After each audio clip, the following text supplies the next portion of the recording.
പ്രിയപ്പെട്ട സഹോദരങ്ങളെ സലാം. ഇന്ന് നമുക്ക് പരിശോധിക്കാനുള്ള കാര്യങ്ങൾ ഞാൻ പറയാം. ഇപ്പോ അത്തൗറാത്ത് എന്ന വാക്ക് നമ്മൾ പഠിച്ചിട്ടുണ്ട്, മദ്രസയിൽ പഠിച്ചിട്ടുണ്ട്. കുട്ടിക്കാലത്ത് മദ്രസയിൽ പോകുമ്പോൾ അന്ന് ഉസ്താദ് നമുക്ക് പഠിപ്പിച്ചു തന്നത് അത്തൗറാത്ത് എന്ന് പറഞ്ഞ മൂസാ നബിക്ക് കിട്ടിയ പുസ്തക രൂപത്തിലുള്ള ഒരു ഗ്രന്ഥത്തെയാണ് അത്തൗറാത്ത് എന്ന് പറയുന്നത്. അന്ന് നമ്മൾ ഇഞ്ചിയിൽ എന്താന്ന് പഠിച്ചിട്ടുണ്ട്. അതും നമ്മുടെ ഗുരുനാഥന്മാർ നമുക്ക് പഠിപ്പിച്ചു തന്നത് ഈസ അലൈഹിസ്സലാമിന് കിട്ടിയ ഗ്രന്ഥമാണ് അത് എന്നുള്ളതാണ്. പുസ്തക രൂപത്തിലുള്ള ഒരു ഗ്രന്ഥം. അസബൂർ എന്ന് പറഞ്ഞ അതും നമ്മൾ പഠിച്ചിട്ടുണ്ട് കുട്ടിക്കാലത്ത്. അത് ദാവൂദ് നബിക്ക് കിട്ടിയ ഗ്രന്ഥമാണ് പുസ്തക രൂപത്തിൽ. അൽ ഖുർആൻ എന്ന് പറഞ്ഞ അത് മുഹമ്മദുൻ റസൂലുള്ളാഹിക്ക് കിട്ടിയ ഗ്രന്ഥമാണ് എന്നാണ് നമ്മൾ പഠിച്ചത്. സുഹഫ് ഇബ്രാഹിം മൂസ എന്ന് പറയുന്നത് മൂസക്കും ഇബ്രാഹിമിനും കുറെ ഏടുകൾ ഉണ്ടായിരുന്നു. പക്ഷെ അതൊന്നും ഇപ്പൊ കിട്ടാനില്ല എന്നാണ് നമ്മൾ പഠിപ്പിക്കപ്പെട്ടിട്ടുള്ളത്. പിന്നെ അങ്ങനെയാണ് പോകുന്നു. അൽ കിതാബ് എന്ന് പറഞ്ഞാൽ അതും ഈ ഖുർആനാണ്, മുസ്ഹഫാണ് നമ്മളിപ്പോൾ വായിച്ചുകൊണ്ടിരിക്കുന്നത്. അദ്ദിക്ർ എന്ന് പറഞ്ഞാൽ അതും മുസ്ഹഫാണ്. അന്നൂർ എന്ന് പറഞ്ഞാൽ അതും മുസ്ഹഫാണ്. അൽ ഹക്ക് എന്ന് പറഞ്ഞാൽ അതും മുസ്ഹഫാണ്. അങ്ങനെ കുറെ വാക്കുകൾ പിന്നെ മുസ്ഹഫിന് ഫുർഖാൻ എന്ന് പറഞ്ഞാൽ ഈ മുസ്ഹഫാണ്. അപ്പൊ ഞാൻ എൻ്റെ സഹോദരങ്ങളോട് പറയുന്നത്, ഈ വാക്കുകളുടെയിലൂടെയുള്ള ഒരു അന്വേഷണമാണ് ഇനി നമുക്ക് 2-3 ക്ലാസ്സുകൾ ഞാൻ ഉദ്ദേശിക്കുന്നത്.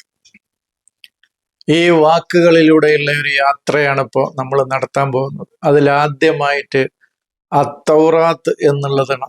അത് മൂസ അലൈഹിസ്സലാമിന് കിട്ടിയ പുസ്തക രൂപത്തിലുള്ള ഒരു ഗ്രന്ഥമാണ് എന്നാണ് നമ്മൾ പഠിച്ചിട്ടുള്ളത്.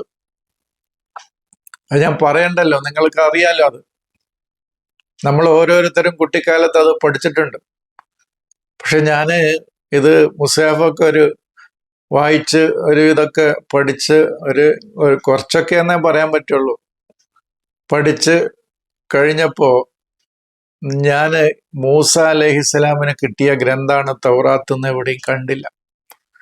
ഞാൻ ഓലക്കത് പിന്നെ ആത്തൈന മൂസ തൗറാത്ത എന്ന്, മൂസക്ക് ഞാൻ തൗറാത്ത് നൽകി എന്ന്, അല്ലെങ്കിൽ അല്ലിമുഹുമുൽ തൗറാത്ത്, ഞാൻ തൗറാത്ത് അദ്ദേഹത്തിനെ പഠിപ്പിച്ചു എന്ന രൂപത്തിലൊന്നും കാണാനില്ല. എന്നാ ഈസക്ക് തൗറാത്ത് പഠിപ്പിച്ചു എന്നുണ്ട്. ആ തർക്കങ്ങളിലേക്കല്ല ഇപ്പൊ ഞാൻ പോകുന്നത്. എൻ്റെ വിഷയം അതൊന്നുമല്ല. തൗറാത്ത് എന്താണെന്നുള്ളത് പരിശോധിക്കലാണ്. ഈ സത്യത്തിൽ നമ്മൾ മനസ്സിലാക്കേണ്ടത്, എൻ്റെ സഹോദരങ്ങളോട് എനിക്ക് സൂചിപ്പിക്കാനുള്ളത്, നമ്മൾ ഖുർആൻ എന്ന് പറയാന്നല്ലാതെ ഈ ഖുർആൻ എന്ന വാക്കിന് അർത്ഥം എന്താന്ന് നമ്മൾ അന്വേഷിക്കാറില്ല. ഇപ്പൊ ഇഞ്ചീൽ എന്ന് നമ്മൾ പറയാന്നല്ലാതെ ഇഞ്ചീൽ എന്ന വാക്കിന്റെ അർത്ഥം എന്താണ് എന്നുള്ളത് നമ്മൾ പരിശോധിക്കാറില്ല. തൗറാത്ത് എന്ന് പറഞ്ഞാൽ അങ്ങനെ തന്നെയാണ്. തൗറാത്ത് എന്ന ഗ്രന്ഥന്നേ പറയുള്ളൂ. എന്താണ് തൗറാത്ത് എന്ന വാക്കിന് അർത്ഥം എന്നുള്ളത് നമ്മൾ പരിശോധിക്കൂല. അതാണ് എല്ലാത്തിൻ്റെ ഒരു പ്രശ്നം. പരലോകം എന്നാണ് നമ്മൾ പറയാന്നല്ലാതെ അതിൻ്റെ വാക്ക്, അതിന് പറ്റിയ വേർഡ് ഏതാണ്, ആ അർത്ഥം വരുന്ന വാക്ക് ഏതാണെന്നുള്ളത് നമ്മൾ പരിശോധിക്കൂല. ഇങ്ങനെയാണ് നമ്മൾ പോകുന്നത്. അദ്ദിക്ർ എന്ന് പറഞ്ഞാൽ അത് മുസ്ഹഫാണ് എന്ന് പറയാന്നല്ലാതെ അദ്ദിക്ർ എന്ന വാക്കിന് അർത്ഥം എന്താണെന്നുള്ളത് നമ്മൾ പരിശോധിക്കൂല. അതൊരു സൂചന ഞാൻ പറഞ്ഞു എന്നുള്ളൂ. മറ്റൊരു കാര്യം കൂടി നമ്മൾ കുട്ടിക്കാലത്ത് പഠിച്ചിരുന്നു. ഖുർആൻ മാത്രം നമ്മൾ എടുക്കാനുള്ള കാരണം, ഈ തൗറാത്തും ഇഞ്ചീലും ഒക്കെ അള്ളാഹുവിന്റെ കലാമുകളായിട്ട് പോലും അതെന്തുകൊണ്ട് നമ്മൾ സ്വീകരിക്കുന്നില്ല എന്ന് പറഞ്ഞാൽ, അവ അള്ളാഹുവിന്റെ ഗ്രന്ഥങ്ങളാണെന്ന് പറയാന്നല്ലാതെ അതിലെ ആശയങ്ങൾ എന്തുകൊണ്ട് സ്വീകരിക്കുന്നില്ല എന്ന് ചോദിച്ചാൽ അതിന് നമുക്ക് കിട്ടിയ മറുപടി, അത് മാറ്റത്തിരുത്തലുകൾക്ക് വിധേയമാക്കിയിട്ടുണ്ട് എന്നുള്ള വാദമാണ് നമുക്ക് കേട്ടത്. അവ മാറ്റത്തിരുത്തലുകൾക്ക് വിധേയമാക്കപ്പെട്ടു കഴിഞ്ഞു. അതുകൊണ്ടാണ് ഖുർആൻ മാറ്റത്തിരുത്തലുകൾക്ക് വിധേയമാക്കപ്പെടാത്ത ഒരു ഖുർആനിനെ അള്ളാഹു ഇറക്കുകയും അതിനെ അള്ളാഹു സംരക്ഷിച്ചു നിർത്താമെന്ന് വാഗ്ദാനം ചെയ്യുകയും ചെയ്തത് എന്നാണ് നമ്മൾ കുട്ടിക്കാലത്ത് പഠിച്ചത്. അത് ഞാൻ അന്വേഷിച്ചപ്പോ ഖുർആനിലുണ്ട് വകതബനാ ഫി സബൂരി മിൻ ബഅദി ദിക്രി എന്ന് പറയുന്ന ഒരു വാക്കുണ്ട്. അപ്പോ അദ്ദിക്റിന് ശേഷമാണ് ഞാൻ സബൂറിൽ എഴുതിയത് എന്ന് പറയുമ്പോൾ അതിനു മുമ്പ് അദ്ദിക്ർ ഉണ്ട് എന്നുള്ളത് ഉറപ്പാണ്. അദ്ദിക്ർ എന്നുള്ളതിന്റെ ഞാൻ ആ അറബി വേർഡിനെ പറയണത്. മാഷെന്താ അതിന്റെ ഒരു മലയാളം പറയാത്തതെന്ന് പറഞ്ഞാൽ ആ അദ്ദിക്ർ നമ്മൾ പരിശോധിക്കുന്നുണ്ട് നമ്മുടെ തുടർ ക്ലാസ്സുകളിൽ. അപ്പോ ഞാൻ അവിടുത്തെ ഈ പോയിന്റ് മാത്രമാണ് എടുക്കുന്നത്. അതായത് അദ്ദിക്റിന് ശേഷം ഞാൻ സബൂറിൽ എഴുതിയിട്ടുണ്ട് എന്ന് പറഞ്ഞാൽ ആ സബൂറിൽ ആ എഴുത്ത് നടക്കുന്നതിന് മുമ്പ് അദ്ദിക്ർ ഉണ്ട് എന്ന് ഉറപ്പാണ്. അപ്പൊ അള്ളാഹുവിന്റെ ഒരു പിന്നെ വാഗ്ദാനമാണ് ഇന്നാ നഹ്നു നസ്സൽന അദ്ദിക്റ വ ഇന്നാ ലഹു ലഹാഫിളൂൻ എന്നുള്ളത്. അദ്ദിക്റിനെ നാം ആണ് ഇറക്കിയിട്ടുള്ളത്, നാം തന്നെ അതിനെ സംരക്ഷിക്കും എന്ന് ഖുർആൻ പറയുന്നുണ്ട്. ഖുർആനിൽ പറയുന്നുണ്ട്, ഒരു വചനമാണ്, അത് എല്ലാവർക്കും അറിയാ വചനം. ഇന്നാ നഹ്നു നസ്സൽന അദ്ദിക്റ വ ഇന്നാ ലഹു ലഹാഫിളൂൻ. ഇതേ അദ്ദിക്ർ വകതബ്നാ ഫി സബൂരി മിൻ ബഅദി അദ്ദിക്രി എന്ന് പറയുന്നുണ്ട്. അപ്പോ ഇവ സംരക്ഷിക്കപ്പെടാത്തത് എന്തുകൊണ്ടാണ് എന്നാണ് എനിക്ക് ചോദിക്കാനുള്ളത്. അത് ഒരു ചോദ്യമായിട്ട്, ഒരു അന്വേഷണമായിട്ട് എൻ്റെ സഹോദരങ്ങളുടെ മുമ്പിൽ ഇരിക്കട്ടെ. എന്നാൽ നമുക്ക് പറയാനുള്ളത്, നമ്മുടെ ഈ വിഷയങ്ങൾ പറഞ്ഞു വരുമ്പോ കതബ്നാ ഫി സബൂരി മിൻ ബഅദി ദിക്രി എന്ന് പറയുന്ന ആ അദ്ദിക്റും ഇന്നാ നഹ്നു നസ്സൽന അദ്ദിക്റ എന്ന് പറയുന്ന ആ അദ്ദിക്റും സംരക്ഷിക്കപ്പെട്ടിട്ടുണ്ട്, ഹിഫ്ള് ചെയ്യപ്പെട്ടിട്ടുണ്ട് എന്നുള്ളത് നമുക്ക് മനസ്സിലാക്കാൻ സാധിക്കും. അതെന്താണെന്ന് അറിയുമ്പോഴാണ് അത് വ്യക്തമായി മനസ്സിലാക്കാൻ സാധിക്കുള്ളൂ.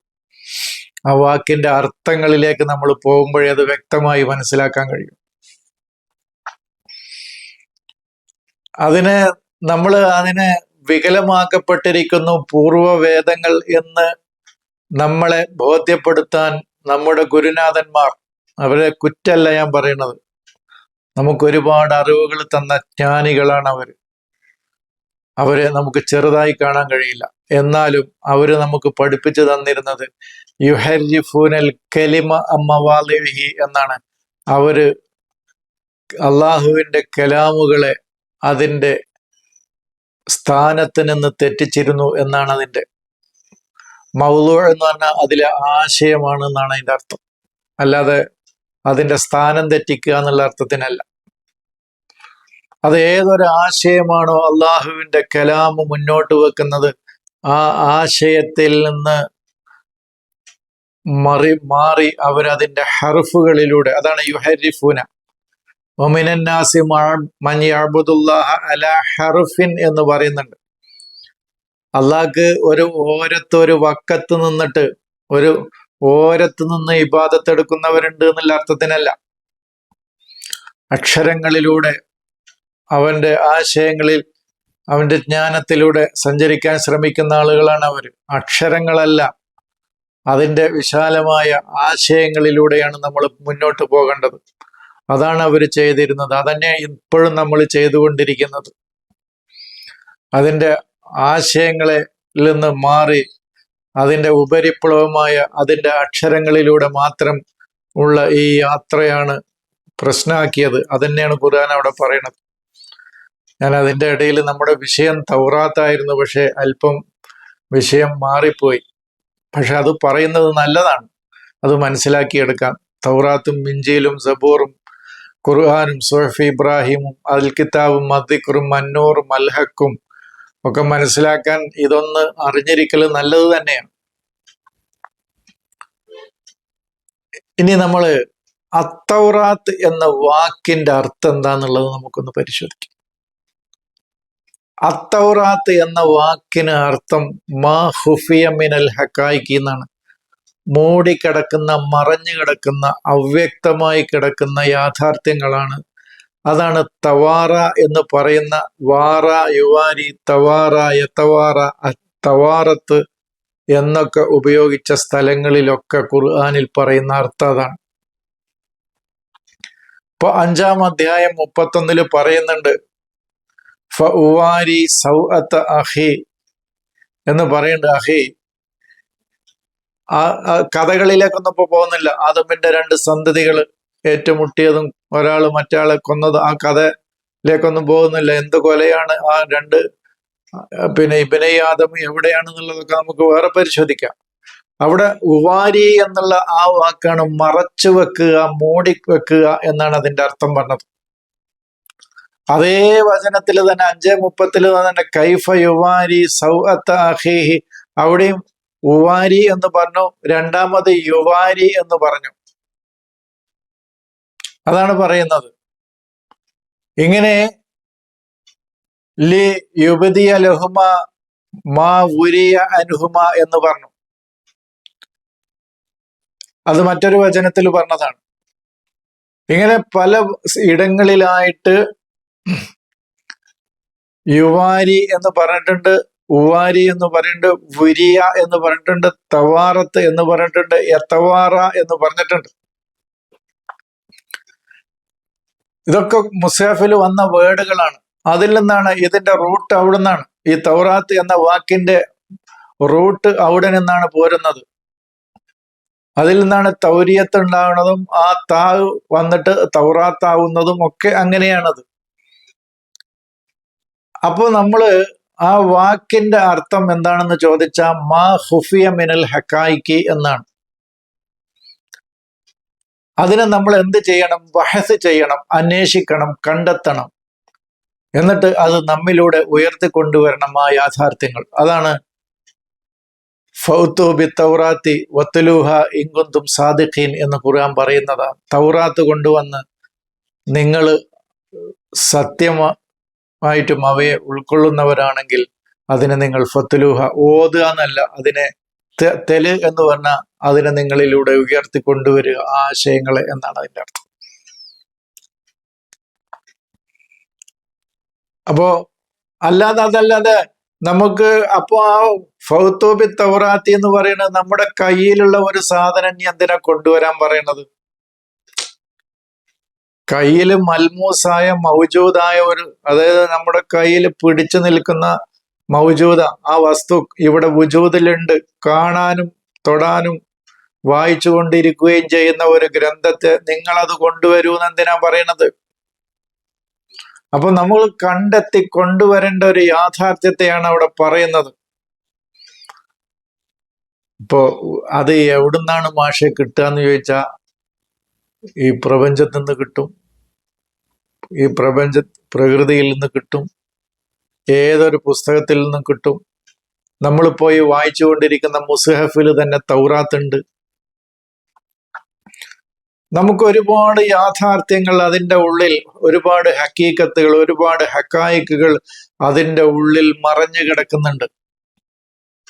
അത് ഒരുപാട് എന്ന് പറഞ്ഞാൽ ഒരുപാട് ആശയങ്ങൾ, യാഥാർത്ഥ്യങ്ങൾ നമുക്ക് ലഭിക്കാത്ത, നമുക്ക് ഇതുവരെയും കണ്ടെത്താൻ കഴിയാത്ത ഒരുപാട് യാഥാർത്ഥ്യങ്ങൾ അതിൻ്റെ ഉള്ളിൽ യത്തവാറ മറഞ്ഞു കിടക്കുന്നുണ്ട്. അതുവേ നമ്മൾ ബഹസ് അന്വേഷിച്ച് സെർച്ച് ചെയ്ത് കണ്ടെത്തി നമ്മൾ അതിനെ കൊണ്ടുവരണം. അതാണ് തൗറാത്ത് എന്ന് പറയുന്നത്. അത് നമുക്ക് വെളിപ്പെട്ട് കിട്ടുമ്പോൾ അത് ഇഞ്ചിയിൽ വേറെ തന്നെ നമ്മൾ സംസാരിക്കും. അപ്പൊ ഞാനൊരു സൂചന നൽകുന്നു മാത്രമേ ഉള്ളൂ. ഇനി അഹ്ബബ്തു ഹുബ്ബൽ ഖൈരി അൻ ദിക്രി റബ്ബി ഹത്താ തവാറത്ത് ബിൽ ഹിജാബ് എന്ന് പറയുന്നുണ്ട് ഖുർആനിലൊരു വചനം. ഇപ്പൊ നമ്മൾ അതിന് പഠിച്ചിട്ടുള്ളത് സുലൈമാൻ അലൈഹിസ്സലാം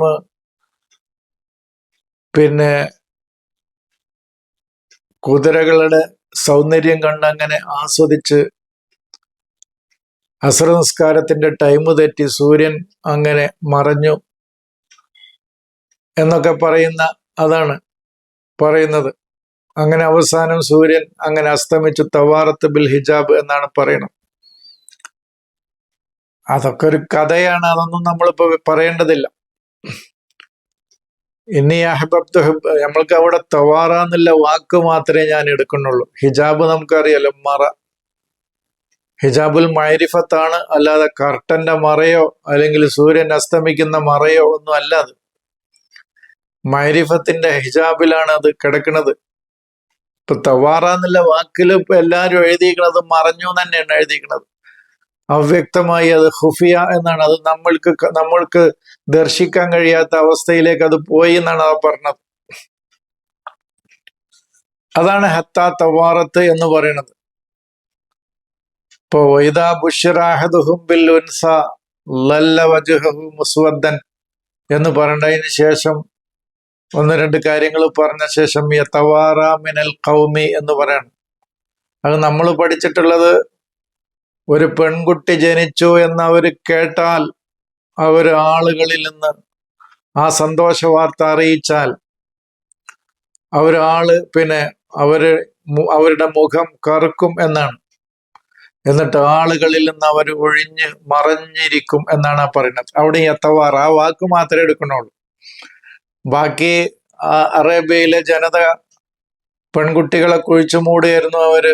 അതിനെക്കുറിച്ചാണ് ആയത്ത് എന്നുള്ളതൊക്കെ. അതൊക്കെ പിന്നെ നമ്മൾ വിശദീകരിക്കാം. അതൊന്നും അല്ല വിഷയം അവിടെ എന്നുള്ളത് പിന്നീട് നമുക്ക് ആ വചനം വിശദീകരിക്കുമ്പോൾ നമുക്ക് പറയാം. ഉൻസ എന്ന് പറയുന്നത് മറിയമാണ്, അല്ലാതെ മക്കത്തെ ഏതെങ്കിലും ഒരു പെൺകുട്ടിയല്ല.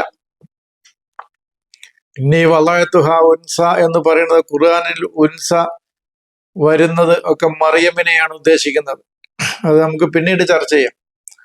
ഇവിടെ നമുക്ക് യതവാറ എന്ന് പറയുന്ന വാക്ക് മാത്രമേ ഞാൻ ഉദ്ദേശിക്കുന്നുള്ളൂ. അവിടെ യതവാറ മിനൽ ഖൗമി, ആളുകളിൽ നിന്ന് അവർ അകന്ന് മറഞ്ഞു പോകുന്നതാണ്. ആളുകൾ കാണാത്ത ഇടങ്ങളിലേക്ക് അവർ, അതാണ് ഖുഫിയ,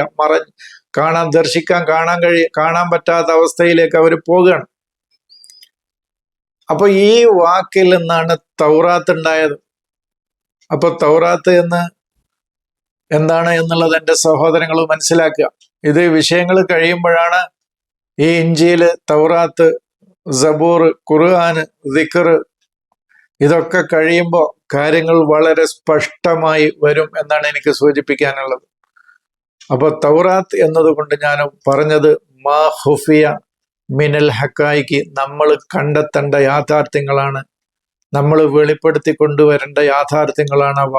പക്ഷെ അവ ഇപ്പോൾ മറഞ്ഞിട്ടാണ് കിടക്കുന്നത്. അവയെ നമ്മൾ അന്വേഷിച്ച് കണ്ടെത്തേണ്ടതുണ്ട്. ഇപ്പൊ മുസ്ഹഫിൽ തന്നെ ഉദാഹരണമായിട്ട് എടുത്താല് ഒരുപാട് ഹക്കായിക്കുകൾ, ഒരുപാട് ഹക്കീക്കത്തുകൾ, ഇപ്പൊ എൻ്റെ സഹോദരങ്ങൾക്ക് തന്നെ ഒരുപാട് ഹക്കീക്കത്തുകൾ എനിക്ക് കിട്ടിയിട്ട് എൻ്റെ അനുഭവം പറയണം. എൻ്റെ ഈ അന്വേഷണ യാത്രയിൽ, ഈ ഖുർആനിലൂടെയുള്ള പഠനയാത്രയിൽ എനിക്ക് കിട്ടാത്ത ഒരുപാട് കാര്യങ്ങൾ, ഓരോ അന്വേഷണത്തിലും ഓരോരോ യാഥാർത്ഥ്യങ്ങൾ തുറന്നു കിട്ടിയിട്ടുണ്ട്. അത് തുറന്ന് കിട്ടാത്ത അവസ്ഥയിൽ അത് തൗറാത്തും, അത് തുറന്ന് കിട്ടുമ്പോൾ അത് നമുക്ക് വെളിപ്പെട്ട് കിട്ടുകയാണെങ്കിൽ അത് ഇഞ്ചീലും ഒക്കെ ആയിട്ടാണ് വരിക. അത്തരം കാര്യങ്ങളെ ഇപ്പൊ ഞാൻ പറയുന്നുള്ളൂ. ബാക്കി അടുത്ത ക്ലാസ്സുകളിൽ മറ്റു വാക്കുകൾ പരിശോധിക്കുമ്പോൾ കൂടുതലായിട്ട് വിശദീകരിക്കാം എന്ന് പറഞ്ഞുകൊണ്ട് ഞാൻ അവസാനിപ്പിക്കുന്നു. സലാം.